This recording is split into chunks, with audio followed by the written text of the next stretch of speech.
ज्या शाळेमध्ये बालपण गेलं, 10वीची परीक्षा दिली, त्या शाळेला 5-25 नव्हे तर तब्बल 47 वर्षांनी पुन्हा भेट देण्याची संधी विद्यार्थ्यांना मिळाली।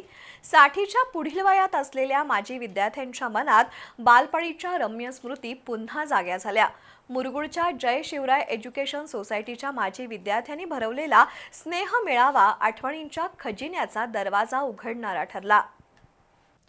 जय शिवराय एज्युकेशन सोसायटीच्या खासदार सदाशिवराव मंडलिक महाविद्यालयाच्या दादोबा मंडलिक हॉलमध्ये 1978च्या 10वीच्या विद्यार्थ्यांचा स्नेह मेळावा पार पडला। तब्बल 47 वर्षांनी हे विद्यार्थी पुन्हा शाळेत जमले।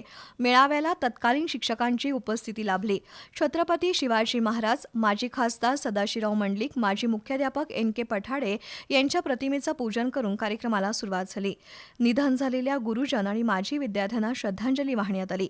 गुरुवर्य PD मगदूम आणि प्राचार्य डॉक्टर शिवाजीराव होडगे यांच्या उपस्थितीत तत्कालीन शिक्षक VD Khaire, PV Patil, BG Sakharkar, IN Beg, PT Dhere, BH Gujar, YR Jadhav, Bhimrao Patil यांचा सत्कार करण्यात आला।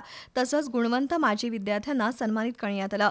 त्यामध्ये निवडुंग काव्यसंग्रहाचे कवी दिलीप खैरे, ग्रामीण कथा लेखक दिनकर कमळकर, बिद्री साखर कारखान्याचे संचालक प्राध्यापक रंगराव पाटील, जिल्हा साखर कामगार संघटनेचे अध्यक्ष विठ्ठल परबकर, शिवाजी भोसले यांचा समावेश होता। सुमारे 47 वर्षांनी गुरु शिष्यांची आणि वर्गमित्र मैत्रिणींची भेट होत असल्यानं अनेक जण भारावून गेले होते। अनेकांच्या डोळ्यात अश्रू तरळले। या कार्यक्रमासाठी या बॅचचे 55 विद्यार्थी-विद्यार्थिनी उपस्थित होत्या। माजी विद्यार्थ्यांबरोबरच शिक्षकांनीही शाळेतील आठवणींना उजाळा दिला। तो ऐकताना अनेकांचं मन भरून आलं। डॉक्टर शिवाजीराव होडगे यांनी आपलं जीवन कसं जगलं पाहिजे याबद्दल चांगले विचार मांडले।